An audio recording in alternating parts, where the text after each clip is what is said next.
जो इस वक्त इसराइल जिस बर्बरियत और दरिंदगी का मुजाहरा कर रहा है, हम ये समझते हैं कि इस वक्त आए रोज इंसानी हकूक की खिलाफ वर्जियों कश्मीर में हो, फलस्तीन में हो, अक़वाम मुत्तहिदा के मुंह के ऊपर एक जनाटेदार चमाटा है कि तुम मजम्मत करो।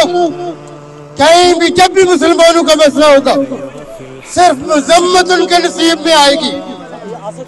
हम ये समझते हैं कि इस वक्त तक अक़वाम मुत्तहिदा 2-4 हज़ार की अमन फौज जो फलस्तीन के अंदर उतरनी चाहिए थी, आज आप देखिए कि फलस्तीन के अंदर अस्पतालों में जिन लोगों की मरहम पट्टी होनी है, जिनका इलाज होना है, वो पे छलिंग हो रही है। और इसराइल ये कह रहा है कि हम किसी को नहीं मानते। अक़वाम मुत्तहिदा को फौरी तौर पे वहां पे अमन फौज उतारनी थी। वो आपके और मेरे ईमान का तकाजा है कि हम सिर्फ घरों में बैठ के टीवी के ऊपर देख के बुरा जानते रहेंगे तो फिर क्या बनेगा। आपने और मैंने सोशल मीडिया के ऊपर फजूल चीजों में पार्टिसिपेट करने के बजाय पॉजिटिव चीजों को फरोग दे। पैलेस्टीनियंस के, कश्मीरियों के, जहाँ भी कोई अगर नॉन मुस्लिम भी है उसके हुकूक का मसला है।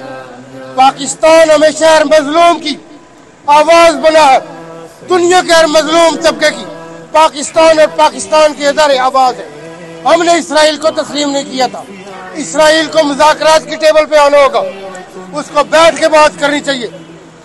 हम ये समझते हैं कि उसकी जो बर्बरियत और जो जारियत है, ये तमाम इंसानी हुकूक के हवाले से ये ऐसी जारियत है कि इसका रोकना अक़वाम आलम का फर्ज है, हम सब का फर्ज है। हम इसके लिए आवाज भी बुलंद करेंगे और हर वो चौखट, हर वो दरवाजा खटखटाएंगे जो हम ये समझते हैं कि वो हमारी मदद कर सकता है।